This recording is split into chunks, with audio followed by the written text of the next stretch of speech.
seated, please.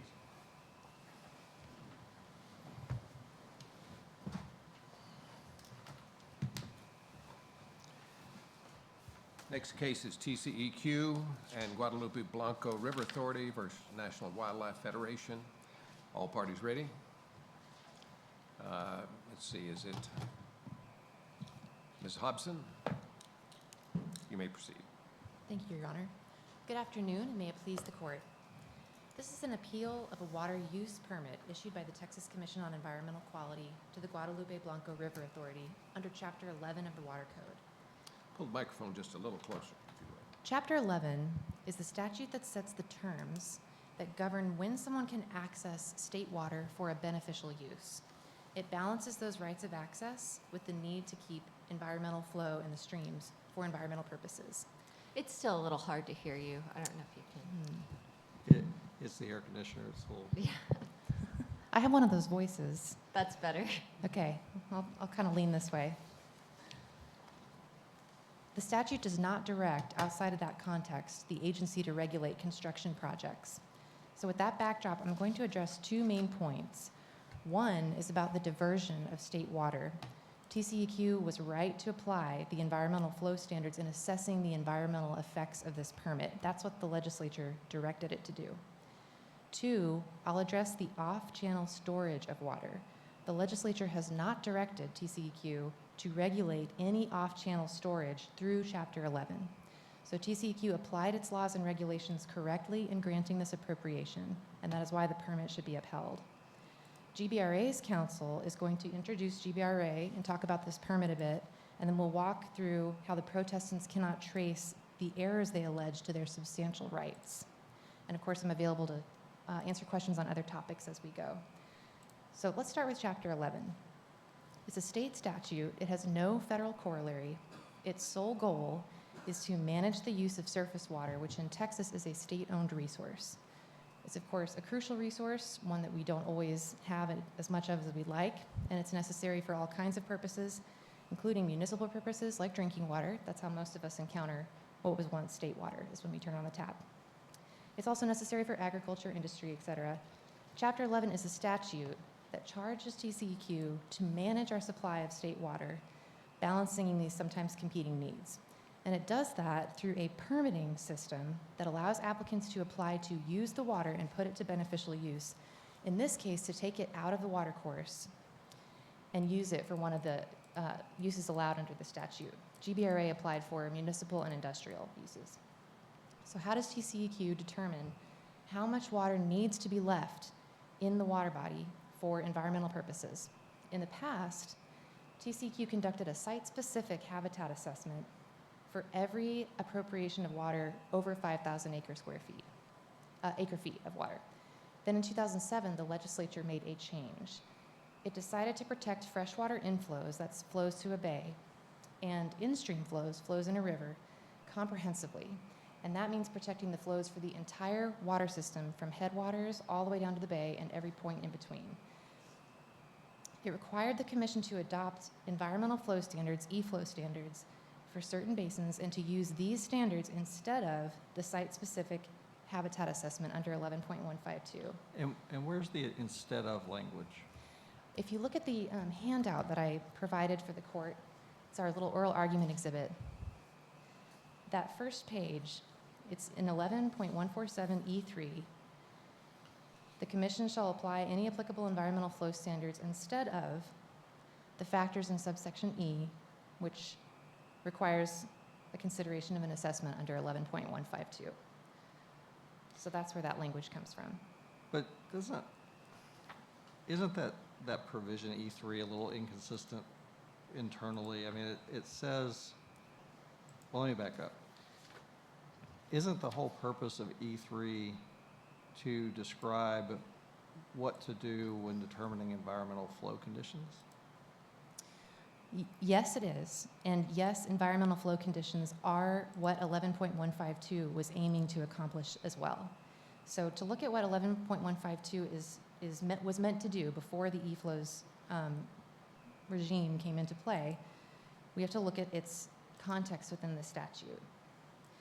And that 11.147 provision that's on your handout is a good example of this. 11.147E directs the review at 11.152.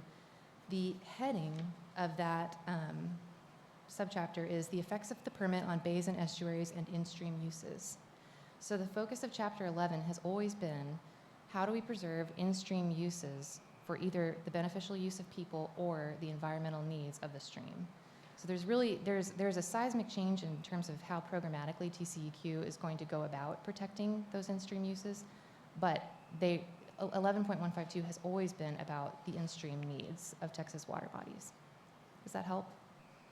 I mean, it does, it's just it seems like, I mean, even 11.134B3, it seems like that conflicts with your interpretation, because there we have a provision in the same chapter that talks about environmental flow standards and then says, and if applicable, section 11.152. So it seems like the legislature there is still saying you could have both.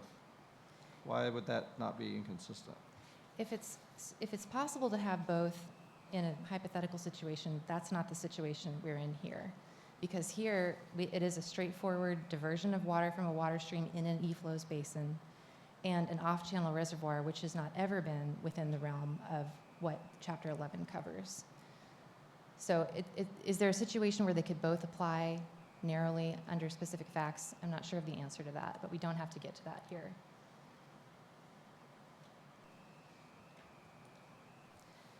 So if I could zoom out a little bit, when we read the policy section in Chapter 11, that's a great encapsulation of the statute's focus. It lays out three main points. Waters of the state are held in trust for the public. Maintaining the biological soundness of our waterways is of great importance. And the Commission must balance all their public interests to consider and to the extent practicable to provide for freshwater inflows and in-stream flows necessary to maintain the viability of the waters. So the statute's focus, Chapter 11, is about maintaining the viability of the streams of Texas. The focus on environmental impacts are all related to the presence or absence of water. And if I could briefly move to the off-channel reservoirs argument, with that backdrop, that's the argument that has nothing to do with the diversion point. It's what happens to the water while GBRA is storing it for a future beneficial use. So it happens off the channel. It is not involved in the stream. So this is all post-diversion, basically. Post-diversion. Neither the EFLOW standards nor the site-specific habitat assessment have ever applied to off-channel reservoirs because those are not an appropriation from the water course. And again, the statute's concerned with this question: can the Guadalupe River Basin withstand the appropriation that's being applied for here? Can the stream take it? Considering all of the other rights that have been appropriated here, considering the environmental needs of the stream. Once that question's been answered, it doesn't matter how GBRA stores that water off-channel before it puts that water to beneficial use, whether that's in a tank or underground or in an above-ground pool. None of those options will change the answer.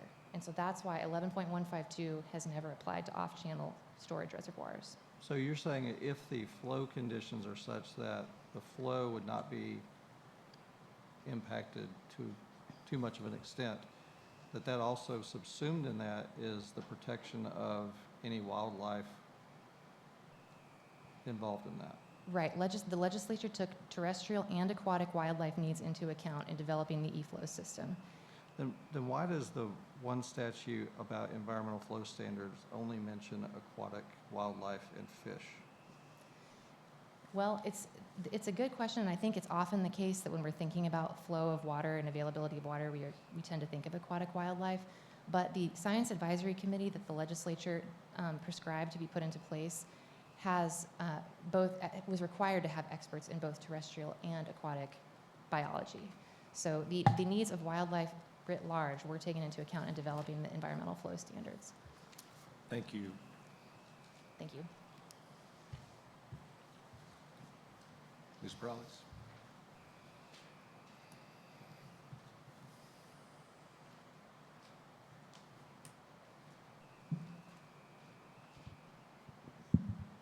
Thank you, Your Honor.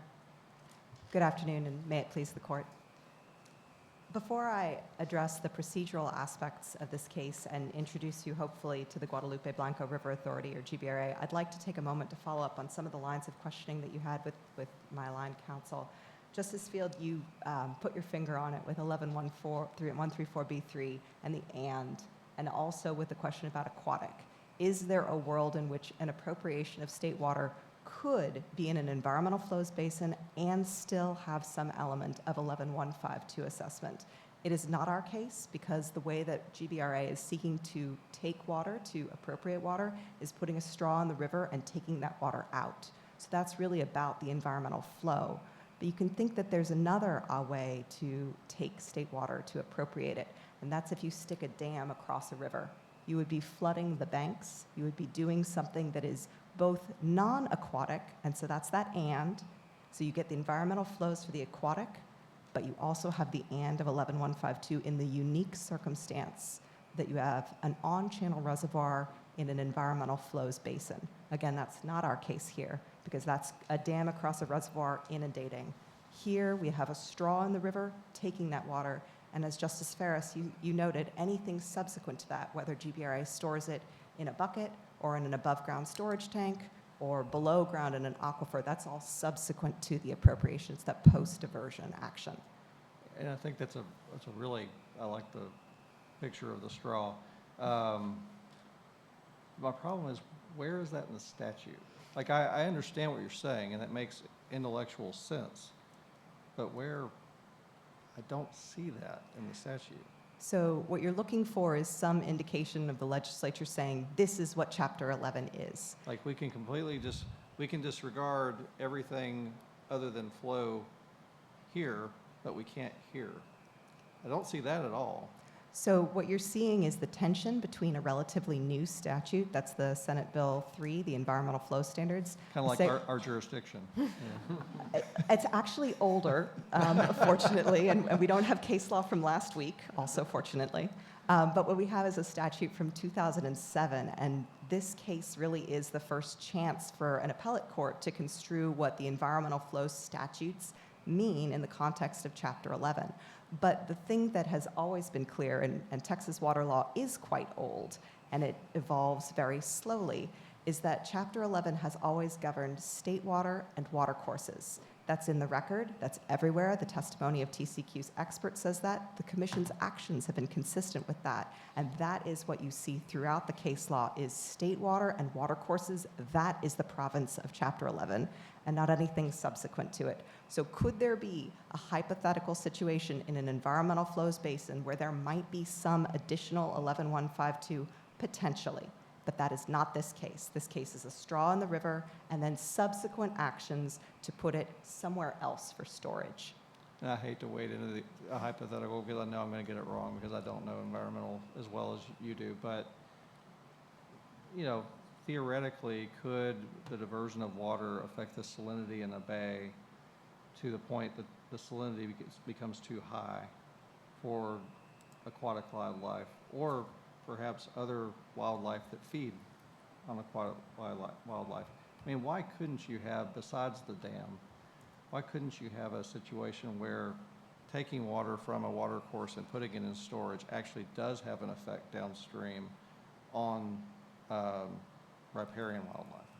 Because in this instance, Your Honor, there is the environmental flow standards in place, and this permit, there are undisputed finding of fact 82 and 83, that this permit properly applies and implements the environmental flow standards. Finding of fact 83 is specific to the flow standards for the bay. The San Antonio Bay's salinity and that flow and all of that were protected by rule, and by this permit properly applying and implementing that duly adopted rule directed by the legislature very prescriptively, and notice and comment and basin and bay stakeholder input, all of that says that this diversion will not cause the salinity to harm the soundness of the ecological environment at the bay or fisheries. That's already part of the rulemaking, and this permit properly applied it.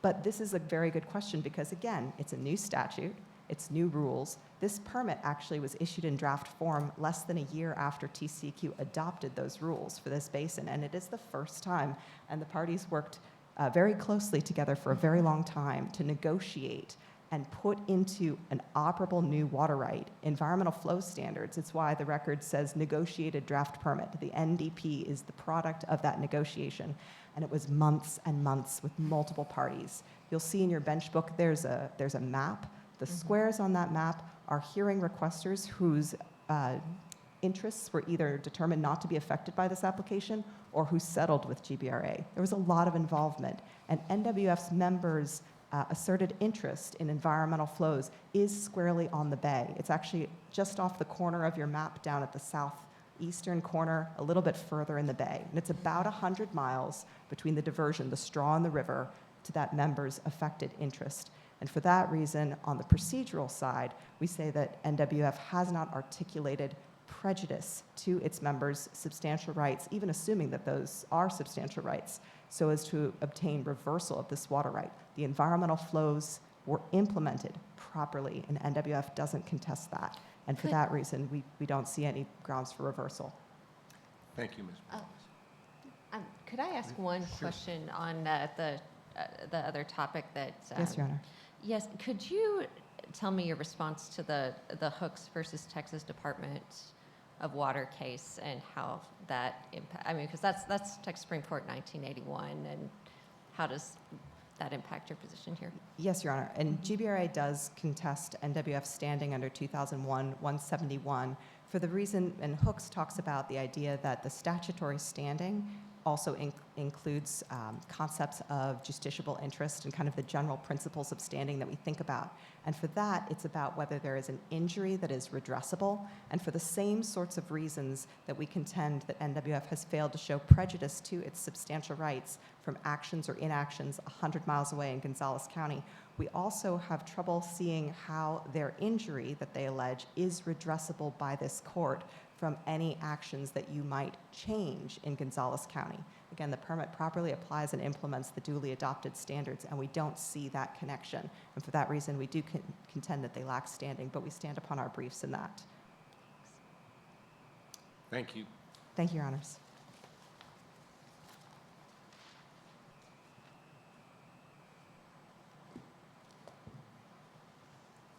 I'm sorry, that was Mrs. Broadaway, right? Ms. Perales. May it I please- should have had my glasses on. You may Good proceed. thing I brought mine. May it please the court. This case isn't as complicated as the appellants have made it sound. And in fact, it can be distilled into 3 questions. Is an assessment of impacts to fish and wildlife habitat necessary before TCEQ may issue a water right permit authorizing diversions and impoundments? Relatedly, must a water right permit applicant identify the location of the proposed diversions and reservoirs before TCEQ issues that water right? And finally, where, as here, the locations of those proposed diversions and reservoirs have been withheld, is reversal and remand an available remedy for a membership organization challenging the permit by judicial review? We contend that the answer to all 3 of those questions is yes. My friends, the appellants, they say no to all 3. To answer these 3 questions, we need to look only to 3 pieces of information: the water right permit itself, the TCEQ's final order, and the relevant statutory language. And in this case, that would include sections 11.152, 11.147, and 11.124. Based on this information, we know that the water right permit at issue here involves both the diversions and at least 1 proposed reservoir, neither of which could be accomplished without the water right permit that's at issue here. And we know that that water right seeks more than 5,000 acre feet. In fact, the proposed diversion is for more than 75,000 acre feet, and the reservoir or reservoirs will have a storage volume of 125,000 acre feet. And just to give you an idea of the size of that, if it's 1 reservoir we're talking about, and if that reservoir is 50 feet deep, that's a 2,500 acre reservoir. If it's 100 feet deep, that's a 1,000 acre reservoir. So we're not talking about a small piece of land. And within that acreage, who knows what's there? We could have wetlands, we could have pristine riparian forest. Any of these habitats, any of these naturally occurring habitats would be obliterated because we would be imposing a brand new footprint within that area. We know that no assessment of impacts to fish and wildlife habitats have occurred, neither for the diversions nor for the impoundments, because GBRA didn't identify the locations of the proposed diversions or impoundments, or even how many will ultimately be constructed. Now, if we look to the relevant statutory language, and if we start with 11-152, the statute plainly requires an assessment of the effects of issuance of the permit on fish and wildlife habitat. And the commission can then require some mitigation based on that assessment and on guiding principles. The only prerequisite to the applicability of 11-152 is that the permit must be one that authorizes the diversion, storage, or taking of more than 5,000 acre-feet of water per year, and we have that. So why didn't TCEQ conduct the required assessment under 11.152? If we start with the on-channel reservoir, we find the answer to that in the final order, in the plain language there. The commission said that the statute doesn't apply to impacts that are not on the water course. And they cited to the Supreme Court's decision in Texas Citizens for a Safe Future and Clean Water for support. And the way that they applied that is they said, quote, when a statutory scheme is subject to multiple interpretations, the enforcing agency's construction should be upheld if it's reasonable and in harmony with the statute. There's a couple of problems with that explanation and with the reliance on that case. First, Texas Citizens stands for the proposition that when a statutory term is subject to multiple understandings, then agency deference may be appropriate. And in that case, the statutory term was public interest, and the court determined that the phrase was anything but clear and unambiguous. But I don't hear them to be arguing, I didn't ask that question, but I don't hear them to be arguing that the statute's ambiguous or open to multiple interpretations. What I hear them arguing is that 11.147 subsection E3, these things just kill you as a court when they do these statutes with these kind of subsections. But what they're saying is E3 takes it out of section 11.152. And what's your best argument against that? Because the beginning of that section says notwithstanding subsections B through E, and E specifically adopts section 11.152.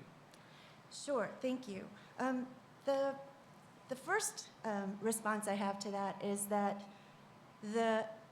the commission's interpretation of an ambiguous term, were there one presented here, is best described in either a rule or a formally adopted opinion, not in arguments or briefs presented to a court. And so that's why I first pointed to the language that is in the final order that the agency adopted, because in their explanation, they define the reasons that they determined that 11.152 doesn't apply to off-channel reservoirs, and the reason that 11.147 doesn't apply to off-channel reservoirs. So the focus of my argument was on the language that was provided in that formal decision following a formal proceeding. You're right that in the appellate briefs presented to this court, we have a different argument, or at least another argument, and that is that that 147E3, which addresses environmental flow standards, displaces everything. Displaces not just the provision 11.147E, but also goes all the way back to displacing the broader assessment that is contemplated by 11.152, even for off-channel reservoirs. The problem with that is that's not what the statute says. And it wouldn't have been that difficult for the legislature to have clearly stated, instead of applying the assessment that's required in 11.152, we are applying 11.147E3. Moreover, 11147E3 is limited to flows. We may dispute whether that means that environmental flows displace any assessment for diversions. We think E3 doesn't, but it certainly doesn't displace any assessment required for off-channel reservoirs, because an off-channel reservoir is off the water course, it's off the channel, and so there are no environmental flow standards that are going to be implemented for that off-channel reservoir, even though habitats will be impacted, and even though TCEQ's rules and 11152 all provide that assessments of those impacts are required. Does that answer your question, Your Honor? Yes, thank you. I'll just briefly go back to the language that was in the final order where the commission relied on Texas citizens to note that, again, there's a reference to a statutory scheme, but there's no term that's identified as being ambiguous, and that's one problem.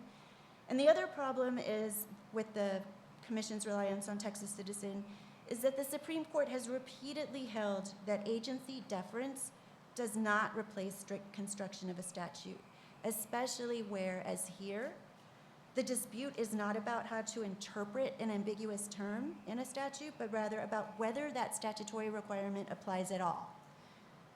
So if we look at the language in the order, the commission states that its interpretation is intended to actually limit the applicability of section 11152. Conclusion of law 27 states that the section does not apply to impacts that are not on the water course. In the explanation of changes in the final order, it states that the scope of section 11152 is limited to impacts on the water course, not off-channel reservoirs. This is an unreasonable construction. As the Supreme Court explained in a number of cases, including Southwest Royalties versus Hager and in Gabriel Investment Group versus TABC, the proper inquiry here is not whether the scope of a statute is ambiguous or whether the statutory language creates unexpected results, but rather whether the statutory language itself contains an ambiguous term. And here there is no ambiguous term. And so the reliance on Texas citizens is misplaced, particularly when we're talking about off-channel reservoirs, because there's simply no distinction in the statute there. As you mentioned, the briefs present a different argument. The appellants present a number of reasons in support of the argument that 11152 should be limited in its scope and shouldn't apply to off-channel reservoirs, and to the extent that diversions need an assessment, those are covered by e-flow standards. But none of those arguments are based on the plain language of the statute, and so none of those arguments are really relevant here. Let me ask you, under your interpretation of 11.147E3, under what circumstances would an environmental assessment under 11.152 not be required for a water use permit? So I think that,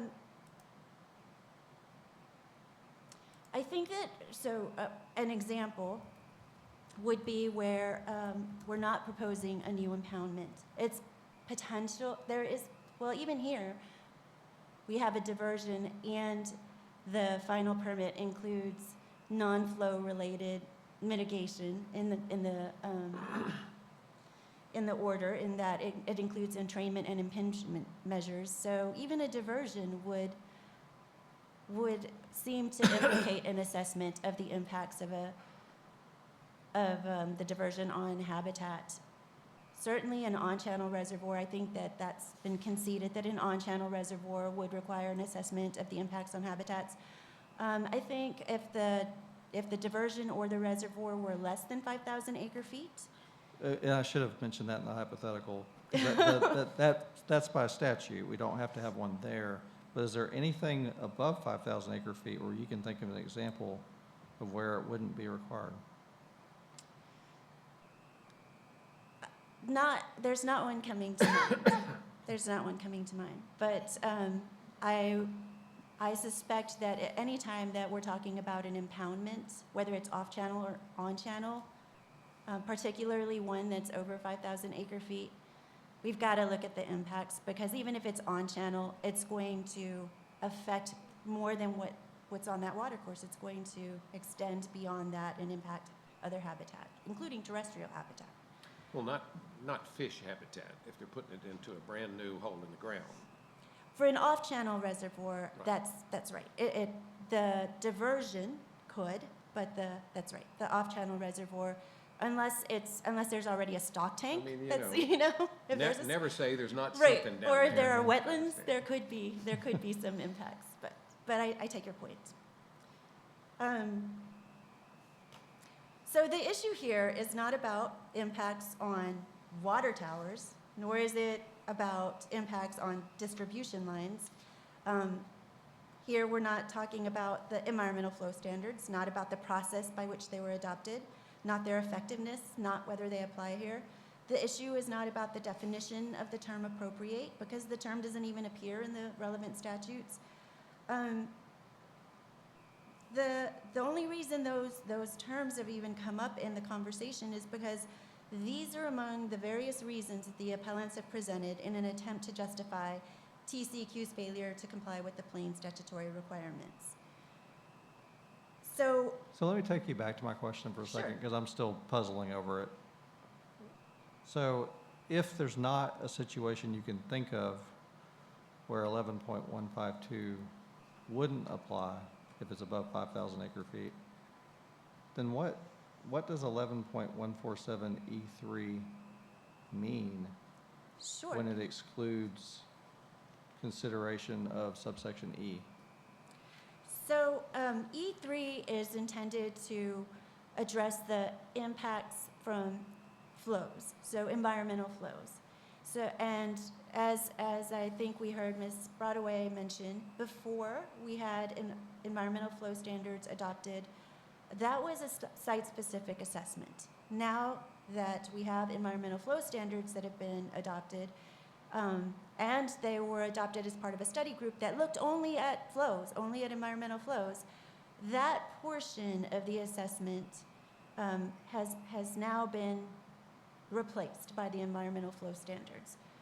But there are other habitats and there are other impacts to those habitats outside of that flow regime. And so in response to your question, the impact of the adoption of environmental flow standards and the impact of 147E3 is that part of that assessment has now been replaced by E3.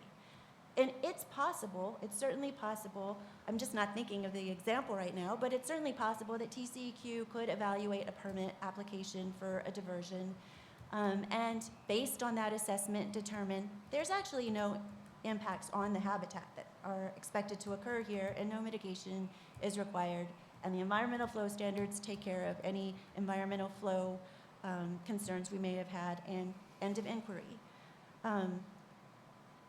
I just don't think we have that situation here, and certainly we don't have the assessment that was required to make that determination.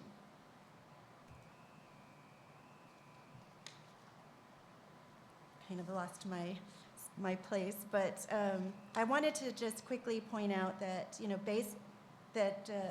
we were talking earlier about recent court opinions, and the Supreme Court came out with a new opinion just last month that is relevant here, the Port Arthur Community Action Network versus TCEQ.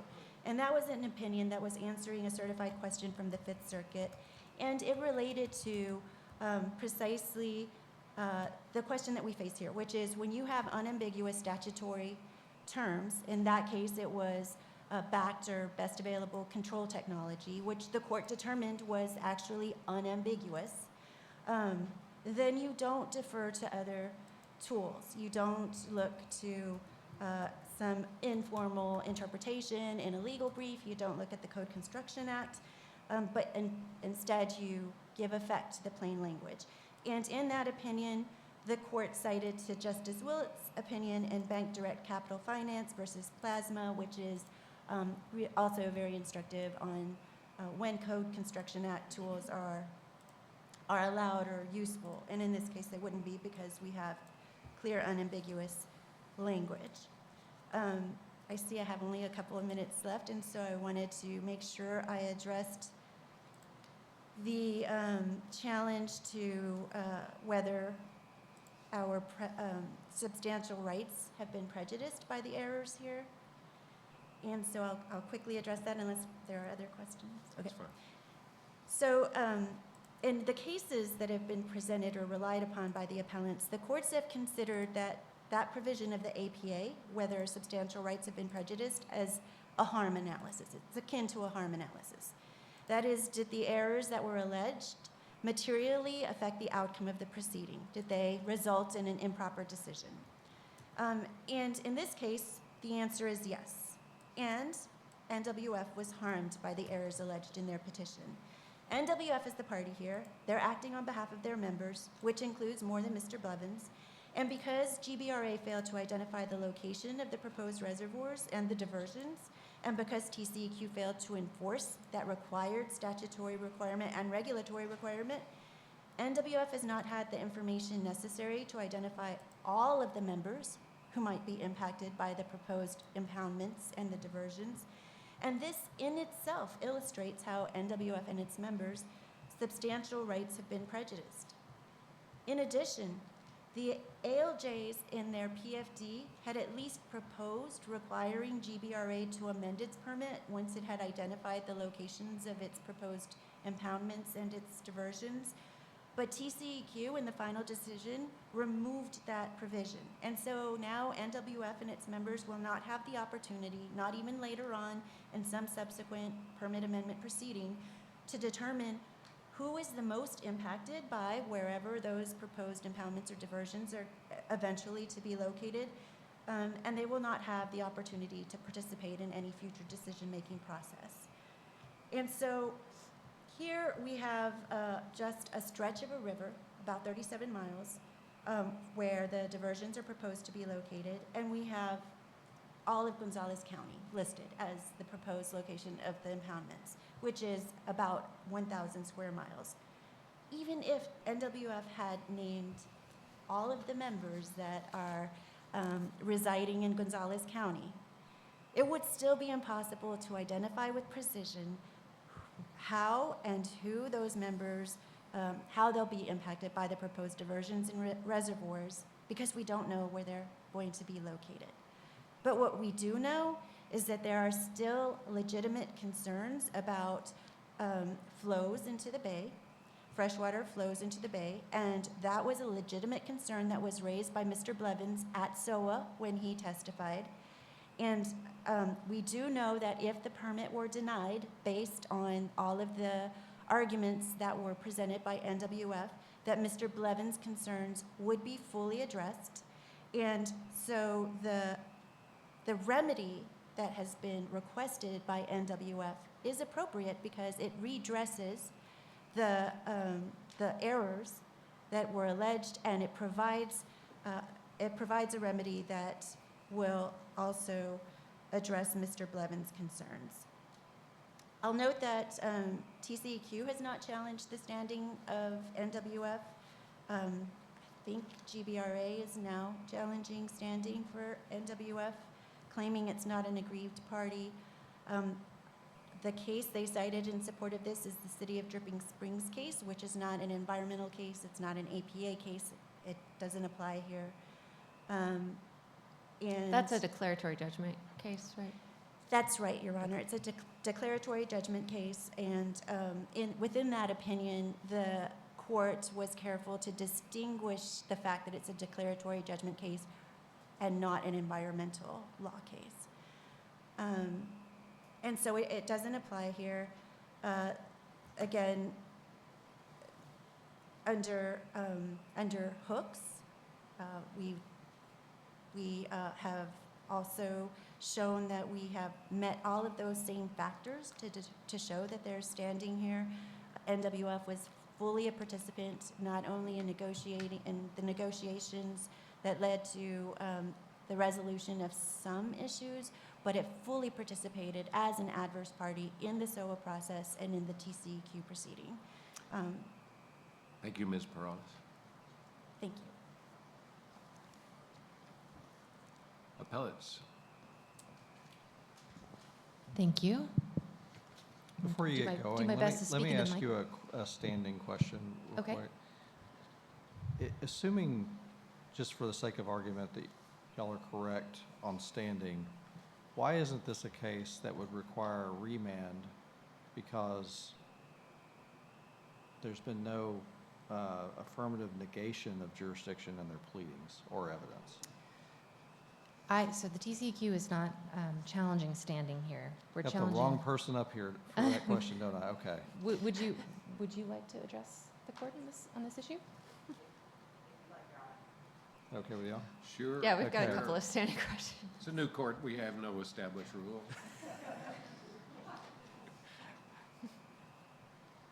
May it please the court, could you ask your question again, Your Honor? Yes, so if you're correct on standing, why isn't this a case that's a remand versus a rendition for lack of jurisdiction for the opportunity to replead and perhaps put on more evidence because there's been no affirmative negation of jurisdiction in the pleadings? Do you agree with that or disagree with that? So the standing argument here is really whether the NWF has made the requisite showing under 2001-171 to get into court from its appeal of the administrative order, and that requires that it be both aggrieved by the final order and have exhausted. And where GBRA contends NWF didn't fully satisfy that is this aggrieved portion, and that I think I discussed with Justice Ferris earlier, the idea that this injury that NWF alleges must actually be redressable, and that's where GBRA contends that they have not shown that. But even if standing isn't quite the right couching terms, the case that I would direct you to is actually Dyer, the Texas Supreme Court from 2022, that said that it was footnote 36 that talked about how in that case TCEQ actually did brief standing, and it's a concept of 2001-171, and the court said really what we're talking about is the ability of this party to get the relief that they seek, and that's 2001-174. So that's how it was resolved in Dyer, and that would make sense here as well. But it is intermingled, and it's similar questions with similar sets of facts. Does that answer your question? No, I think so. Thank you. Are there other questions for me? Thank you, Your Honors. Right. I'd like to start by talking briefly about TCEQ's position that the site-specific standards, about whether the site-specific standards should still sometimes come into play. This is not a litigation position. The agency has always interpreted its directive from the legislature to be to apply the environmental flow standards instead of the pre-existing site-specific standards. And you can see that in the rulemaking for the Guadalupe River e-flow standards. GBRA actually asked this question. Are there some situations where we would still apply the 11.152 analysis in a new application for new water? And TCEQ responded and said no, quoted the statute and said, it is clear that the bill meant for the commission to place any environmental flow standards in a permit for new water instead of using other statutes and site-specific data. So National Wildlife Federation participated in that rulemaking and submitted its own comments and saw TCEQ's responses. That would have been the moment to challenge that interpretation of the statute. But that is TCEQ's understanding of the legislature's directive. Well, but let's take that a little farther, though. Isn't the question, you're not challenging what the TCEQ says the rule might be, you're challenging what the rule ultimately is. If you're going to challenge the promulgation of a rule at that time, are you saying the rule makes it clear what the interpretation of this statute is? The preamble of the rule for the e-flow standards made clear TCEQ's position is the e-flow standards replace the site-specific investigation under 11.152. Always. And Always, except for the I guess the potential for a strange situation that we're not in this case. Right. So I but couldn't speak to effectively that. always. But yes. practically always. That is TCEQ's position. We heard National Wildlife Federation's counsel say that she could not envision a situation where the 11.152 assessment wouldn't also be applied. So that interpretation that the commission should always conduct them both, an e-flows analysis and a site-specific habitat assessment, leaves us with this question of why instead of? Why would the legislature use the phrase instead of, which certainly implies replacement? It's a clue to the legislature's intention. And then, I want to zoom out a little bit and talk about plain language construction. So Texas Supreme Court has said recently that we have to discern. You don't need to convince us on plain language. Okay. I don't Well, know, maybe she does, because apparently there's always context. There's always context. There's always context, and we're aiming for the Texas Fair meaning. So we are not looking at the individual words within the statute, but what 11.152 is aiming to accomplish as a whole. So we have to zoom out a bit from what 11.52 says. And that's where I would draw your attention to the heading under which the direction to apply 152 under 11.147 describes exactly what this review is within. It's effects of permit on bays and estuaries and in-stream uses. There is not another context aside from in-stream uses that 11.152 was designed to be applied to. There's another clue in the language of 152 in that it has a threshold requirement of 5,000 acre feet. And any diversion structure of any size, whether it's going to divert 1,000 or 5,000 or 3,000, would presumably have some impact on the land. But the legislature is not concerned in Chapter 11 on the impacts aside from those that mean diverting enough water to impact the habitat on the stream. So that's another clue about what 11.152 is meant to do. Because 11.134B3, again, you have the and, but also right after the and, if applicable. If applicable, right. So what in the world? What does that mean? Well, that's for you to decide. Thanks. It hasn't been Right construed. That's a great It hasn't answer. been construed by a court yet. I have just a little more time. I want to address the location requirements. The statute says only that the application should state the location and describe the proposed facilities. And GBRA's application does this. The map that you have in front of you shows 2 stars. Those are the points by longitude and latitude where the diversion reach will occur.